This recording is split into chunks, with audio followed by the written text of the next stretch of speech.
దైవ ప్రవక్త సల్లల్లాహు అలైహి వసల్లం చెప్పారు, సలాంని సర్వసామాన్యం చెయ్యండి. సలాం చెప్పడాన్ని సర్వసామాన్యం చెయ్యండి.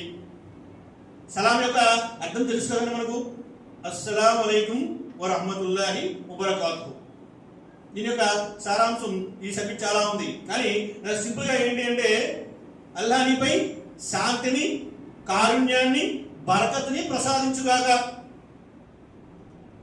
ఆయన చెప్తున్నారు, ఈ మాట నువ్వు చెప్పాలి అంటే వాడికి నువ్వు హామీ ఇస్తున్నావు అన్నమాట. నాకు నీపై ఎటువంటి కోపం లేదు, నాకు నీపై ఎటువంటి శత్రుత్వం లేదు, నా ద్వారా నీకు ఎటువంటి హాని జరగదు, నా వల్ల నీకు ఎటువంటి ఆపద వాటిల్లదు, ఇటువంటి అనేక భరోసాలు ఇవ్వడమే సింపుల్ గా ఒక మాట. అదేంటి అన్నారంటే సలాం. అంటే ఎవరికైనా నువ్వు అస్సలాం అలైకుం అని చెప్తున్నావు అంటే ఈ భరోసాలను ఇస్తున్నావు. నీపై నేను కుట్రలు చేయను సుమా, నీ వెనకాల గోతులు తవ్వను సుమా, నీకు ఎటువంటి హాని తలపెట్టను సుమా, నేను నీ శ్రేయస్సు కోరేవాడిని సుమా, నేను నీ మంచిని కోరేవాడిని సుమా. ఈ మాటలన్నీ ఒక్క మాటలో చెప్తున్నావు అన్నమాట.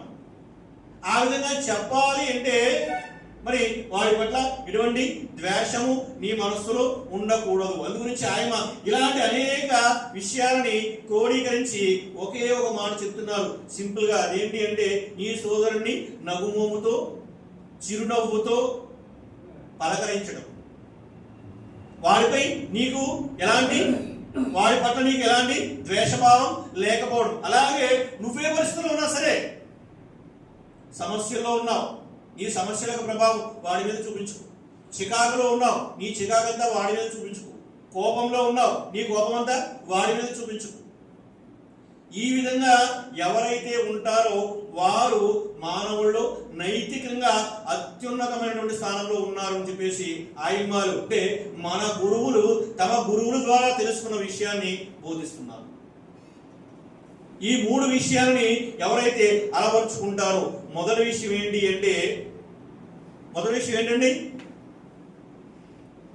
ఎవరైనా చెప్పండి. మూడు విషయాలు చెప్పుకున్నాం కదా, మూడు విషయాలు చెప్పుకున్నాం. మొదటి విషయం ఏంటి?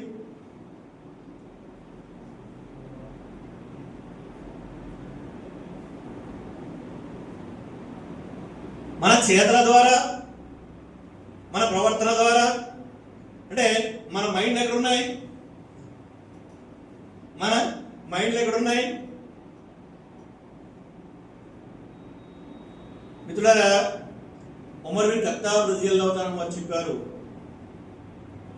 ప్రళయం వరకు ఇస్లాం వర్ధిల్లడానికి, ప్రళయం వరకు ఇస్లాం వర్ధిల్లడానికి జుమా ఒకటి సరిపోతుందన్నారు.